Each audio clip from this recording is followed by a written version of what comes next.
Hunter, you started out, I believe, as a sports writer, and then you went to Latin America, and you were a correspondent there for a while for the National Observer. And then you finally came to something that you call Gonzo journalism, and you've done that mostly for Rolling Stone, I think, is sort of a national correspondent for them. Is that right? Yeah. What is Gonzo journalism, and why do you call it that? That word has really plagued me because first I realized I was doing something different. It's at some point really for Scanlon's magazine rather than Rolling Stone, even before Rolling Stone. But I wasn't really in this country when the new journalism sort of began. And I wasn't sure I was doing that, but I was sure I wasn't doing, what we call straight journalism. Right. And after I'd done a story in the Kentucky Derby for Scanlon's, a friend of mine who had covered the New Hampshire primary with me in '68, who's from Boston, and I'd recalled him using this word Gonzo in a sort of indefinable kind of way, as kind of nice, crazy, like, zing, Gonzo. He wrote me a note saying that Derby piece was pure Gonzo. And I thought, well, if that's what it was, I thought it was a brutal failure. I'd botched my assignment. I had to start ripping notebooks or pages out of my notebook and feeding them into the Mojo Wire and sending them to San Francisco right to the printer out of the notebook. I regard it as one of my worst failures. And I got this onslaught of mail. Mail called saying I made a great breakthrough in journalism. I thought, well, Christ, if I made it, this breakthrough, we got to call it something. I mean, why call it, another word that's been used? So I just liked the word Gonzo, and it seemed to mean what I was doing. There's a mixture of humor and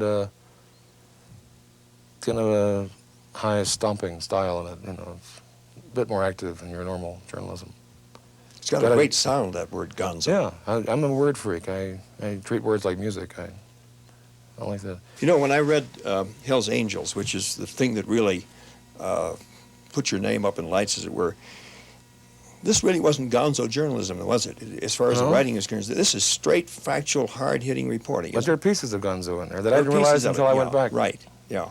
But when you were writing this, you were writing it like you would, well, not like you perhaps would have written it for the National Observer, but the style is so different from Fear and Loathing in Las Vegas, for example, which is... Well, that was pure Gonzo now. Yeah. That was, I can't dance too much, but, that's my form of dancing. That was just a straight act. The Vegas is my favorite book because it's such a tight, hard, it's an exercise in writing. This was more journalism. And I think maybe what I discovered in that, it was being the first book I'd ever written, I never had that much room. Yeah. And I never had that kind of space that would allow you to let your mind wander and, what if. Yeah. And that's all it makes, that's pretty grim stuff, having lived with those buggers for a year and a half. You need a little break, and if you have to create it yourself at 5 in the morning, just to have some fun. I hate to write normally. I really despise the work. And all that I can really get off on is things like that. When I can let my mind run, I start to laugh. Right. I understand that Dickens used to laugh at his typewriter. Yeah. I don't laugh at my typewriter until I hit one of those, what I consider a pure Gonzo breakthrough. Then it's worth it, all the work. Sometimes I have the impression from your writing that your typewriter is an enemy, and it's a struggle as to which one's going to come out on top. No, what I've finally figured out, when I've been asked what Gonzo means for so long, that I'm forced into at least a pretense of finding a serious definition. And when I went to Vegas to do, actually, when I realized I was going to do a book out of it or a long article, what I've been trying to do for a long time was to eliminate the steps or the blocks between the writer and the page. That's why I always get the fastest and newest typewriters. If they make one that costs $12 million, I'll write a bad check and get it for a while. And it's those steps between what you're thinking and what you want to put on the page. Isn't intense personalization a characteristic of Gonzo journalism? And that is not only your intense personalization of the story as you write it, but your intense participation. You're right in the middle of the action yourself, which is something which the ordinary newspaperman or journalist is not. He stands aside. Well, that's the difference. That's what, when I was forced to make a distinction between Gonzo and what Tom Wolfe calls new journalism. That was the first and most obvious one that came to mind. That people like Tom and, say, Gay Talese or whoever else, I never understood what new journalism was. When Tom was writing his book, I asked him several times to send me something to tell me what it really meant, because I'm included in the book, and I still, I don't know. But it seemed like that was the most obvious difference, that they go back and recreate situations, whereas I'm either too lazy or incompetent or something. I can only get into a story when I'm right there, which makes for a problem sometimes.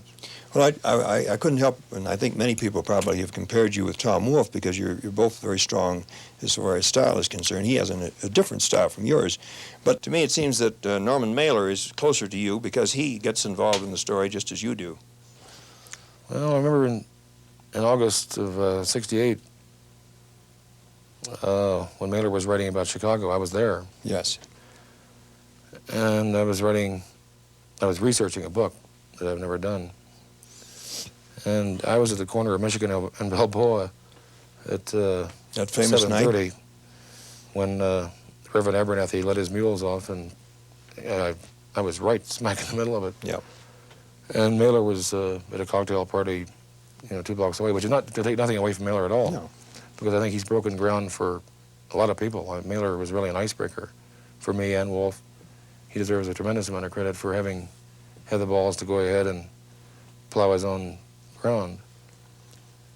And if there is somebody who really, in this century anyway, say since Stephen Crane or people like that, in our time, Mailer really has plowed the ground that I think we're sort of trying to define now.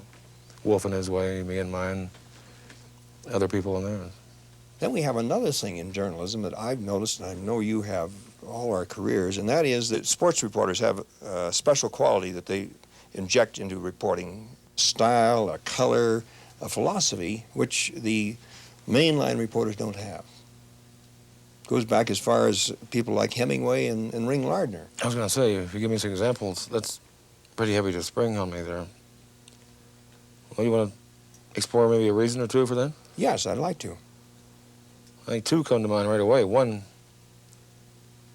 would have to do with, you have to assume you're dealing with writers rather than reporters, which Yes. I make a very, very strong distinction between, rather than journalists and novelists, say. And sports reporters are used to being lied to. They're used to, especially young ones, they see their, the people older than they are and the sort of heavies in the field accepting it.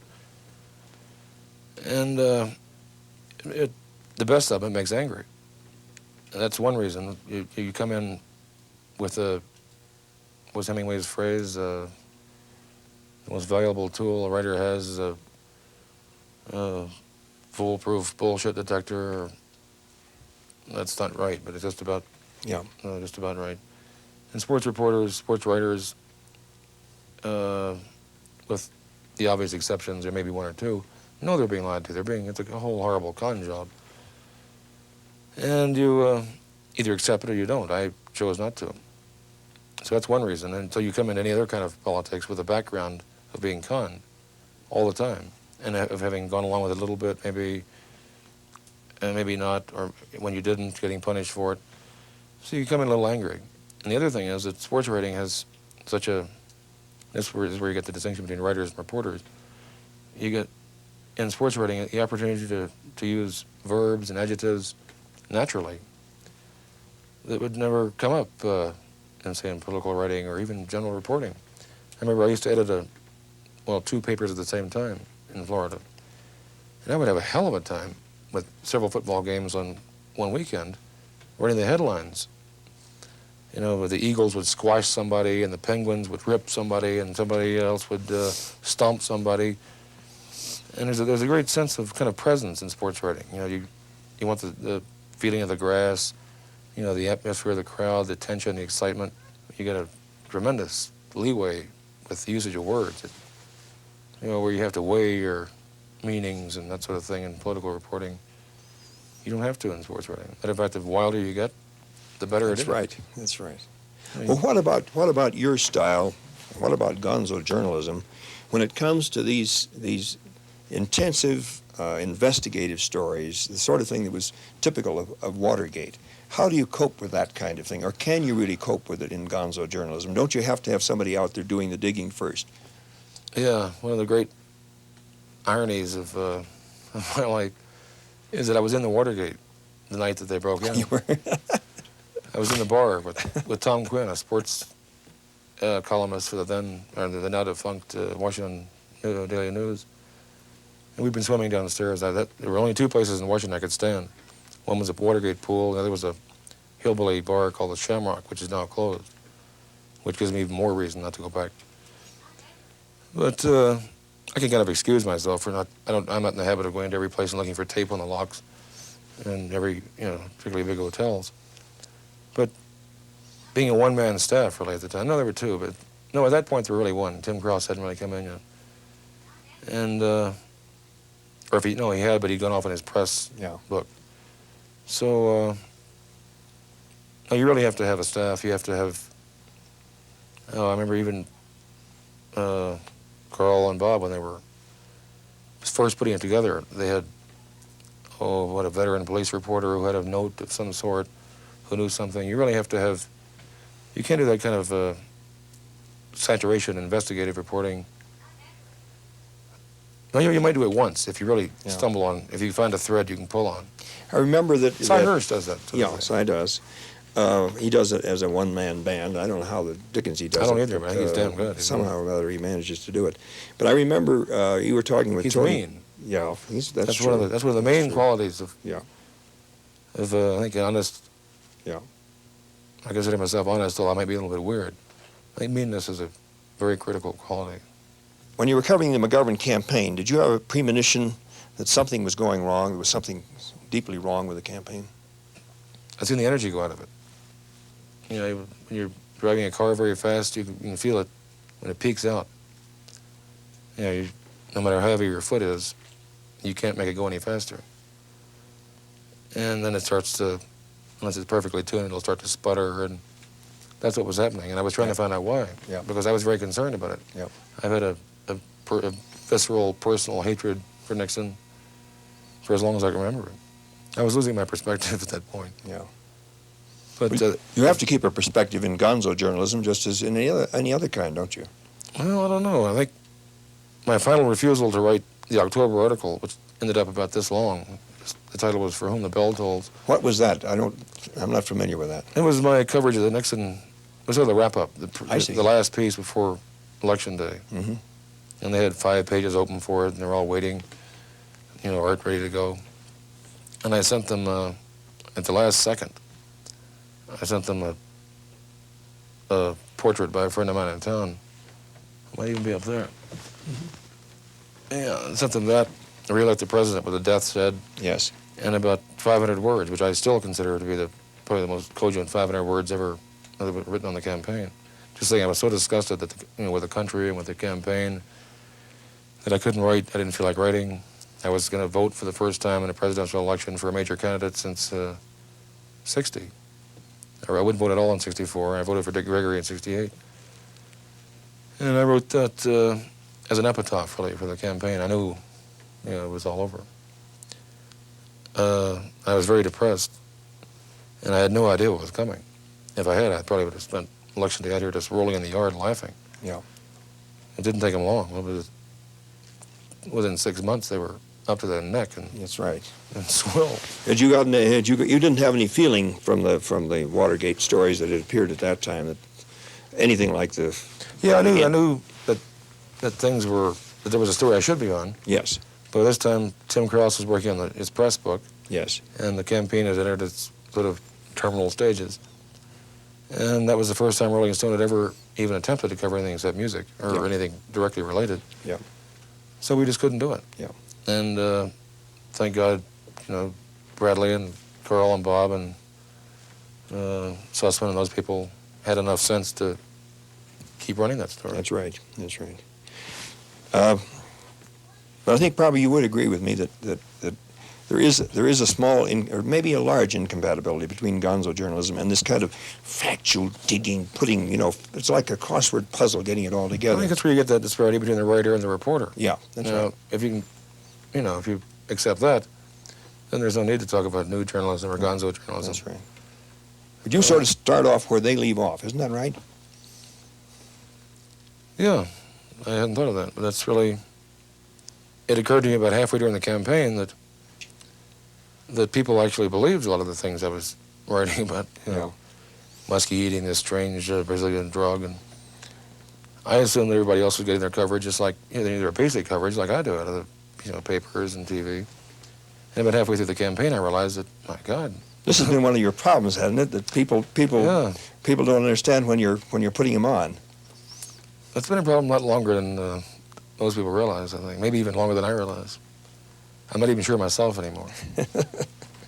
Well, I wondered a little bit in reading back to all the things, or not all the things, but an awful lot of the things that you've written, and then a lot of things that have been written about you, whether sometimes you weren't a little bit like the CIA agents, that you lived your cover. I'll give you that one, yeah. Yeah? Not all the time, but Not all the time, but I have to. you get a lot of fun out of it, don't you? Oh, if I didn't, I wouldn't do it. You don't go out and just break yourself down to jelly Right. on that campaign trail. When, when publishers, I think I made $10,000 off that, that whole thing. And there has to be, there's a high in covering politics. I think it's a combination of power and adrenaline, which beats any drug I've found yet. Yeah. When it's not fun, you stop. Right. I mean, there's not enough time. We're all getting old. Yeah. I have no intention of doing things I don't enjoy anymore. Unless, of course, I'm forced to. Will you be covering the next campaign? I'm not sure yet, because I have a fear that you can't do something new and right, twice. Yeah. Publishers always want you to go back and do sort of a repeat in a different, like Son of Hell's Angels, Son of Las Vegas, that sort of thing. That's right. And I think if you've done something right once, you should move on to something else. Well, I'm not sure what it's going to be. I have a novel I'm supposed to finish right now. You finished a novel? Yeah, if I could write novels, I wouldn't. Yeah, I would. I'm kidding myself. I'm a political junkie. And nobody wants any political coverage right now. People are convinced it's going to be a Jackson Ford race, a very dull race. People are sort of dulled out after Watergate and Nixon. I don't think so. I think we're going to have a really interesting race this time. Hunter, it seems to me that almost everything you write is permeated with a sense that time is running out, or maybe has run out already. Strong sense of inner tension as far as you're concerned. Do you think it's possible for you to write without that very strong tension? You've just hit on a very sensitive point, because I've been told by at least one or two competent specialists that the kind of tension I maintain cannot be done for any length of time without I'll either melt or explode, one of the two, or just wither up one day. Yeah. I never tried it. I don't know. Yeah. I think I'd probably write differently, yeah, or I might get on different subjects. A book like Vegas, even that, which appears to be humor, is really extremely tight. Yeah. That's the one book of mine that I've even read. I haven't read the other two, because I know that's 4 or 5 rewrites, and there's not a word in there. I mean, there might be 15 or 20, but that's about all. They don't have to be there. And I'm not sure just where the tension comes from. It's whether, it can be drug-induced or adrenaline-induced or time-induced. That, I think, was because I wanted to write it just like that. Maybe I could. I guess I'm going to have to find out. Yeah. I don't know. And when you're writing something like that, don't you feel yourself in the grip of that kind of fear that you're writing? Oh, I don't sleep. I have to get my mind right into what I'm writing about. I have to stay there. Right. That's why I have to write at night. Yep. Because during the day, if I try, there's always something. Phone calls, or people in the driveway. I tried writing on the porch in the sun. I tried writing in here. But I have to have time to drift into that kind of mindset and be there. What about the drug culture? There's an awful lot in your books about drugs, and you talk about taking them yourself all the time. Is this essential to the time you're living in, or is it something personal with you? I think it was for a while in San Francisco in the middle 60s. Mm-hmm. and to understand that and to be a part of it and to be accepted and to write about it, which is not to say that's why I did it. I did it because it was fun. I never really thought of myself as either a spokesman for or as a part of the drug culture, although a lot of other people do. I happen to be a person who does most things to excess, and so it just would be normal that I'd do it with drugs. I'm pretty selective, and I've learned a lot. Yeah. And maybe I've burnt my mind out, maybe I've gone crazy, maybe I've destroyed myself. But it doesn't worry me too much right now. Seems to me you have a remarkable facility to create for the reader the feeling of what it's like to take a drug or to take a combination. It's usually a combination. That's what the Vegas thing was intended to do. It was originally written as I was thinking of it in terms of, in visual terms, as a screen thing. Yep. After 5 years of living in it, I realized that nobody had conveyed that feeling, and Well, I'm not sure that does. A couple of other people have tried to do it, and I'm not talking about contemporaries. I'm thinking about Confessions of an Opium Eater. I don't know whether you ever read it or not. And some of Coleridge's things, which were written either supposedly or possibly when certainly he'd experienced the use of opium and various drugs. But the images that come through from their writing are totally different from yours. The factor that comes in yours, to me at least, is this factor of tension. They often have these sort of beatific, I don't know how you pronounce it, dreams, and they go off into marvelous fantasies. But your fantasies have an element of terror in them always. Well, that's because, for one thing, I tend to favor drugs that increase the intensity of any experience. Mm-hmm. I've never been really a fan of crass or any kind of downers. Mm-hmm. I might have tried heroin once or twice. That interests me at all.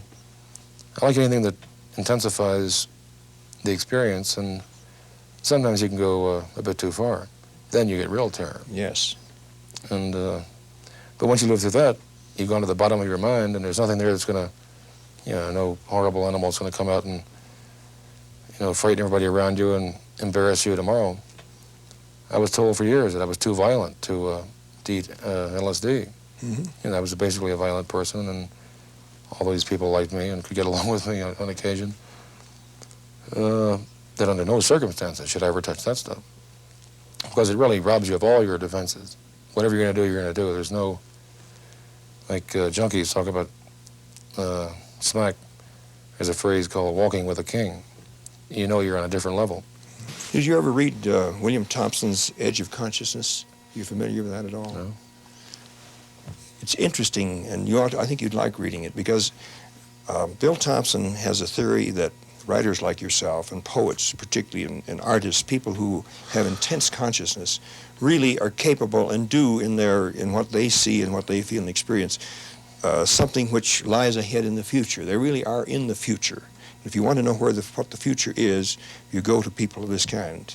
That's weird. What do you see of the future of the world and the country? Is it going to be more violence, or are we on the crest of a wave, or maybe even passed over that tremendous wave of violence that marked this country in the late 60s and the early 70s? I don't think this country can afford that kind of violence anymore. Violence is really a luxury. Yeah. You learn that after you've been in it for a while.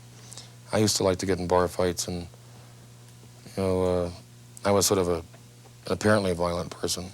I didn't like to hurt people or. Well, there's a difference, and I found out what the difference was when I first began to go around with the Hells Angels. Yes. I saw violence there that I had never even thought about. Really mean, ugly violence. And the kind of violence I used to get into, was a luxury, and I realized that. Hunter, we've been talking a lot about journalism and where it's going, what the future may have ahead for us. Do you think that Gonzo journalism has a future? Is that where it's going to go? I don't think, I would kind of hope in a way that Gonzo journalism wouldn't have much future beyond where I take it. And I might end it tomorrow. As I've said, it was really a convenient word to separate me from something I knew I wasn't doing, and yet also to keep I want to emphasize the respectful difference from the new journalism. It's a spirit then, really, rather than a style. Yeah, it's, I read something really nice last night in about breaking rules. It was in one of these pieces on the New South, I think. I can't quote it perfectly, but it said that it spoke of a tradition of when you go against taboos, you bring a combination of humor and seriousness to it, which opens a few more doors than if you bring a sledgehammer. Of course, you can go through the door first with an ice pick, and then, you know. Then you explode. I don't do that often. I very seldom really get on somebody violently. I did on Nixon, and I'm very proud of it. I'm especially proud that I got on him long before he went down. I kicked him when he was still up. Occasionally I'll make a mistake. I don't like to hurt people, but if you're going to have to deal in this world, which is occasionally pretty rough, you're going to hurt somebody, usually by accident, you may as well hurt the right people. And that's a value judgment. That's a pretty good. I mean, if I'm wrong, well, I'm going to suffer for it. Hunter, thank you very much. I'm afraid we're going to have to bring this pleasant conversation to an end. It's been particularly nice talking to you here up in the mountains with the snow coming down and closing in, and sitting by your fireplace in a little part of America that's all your own.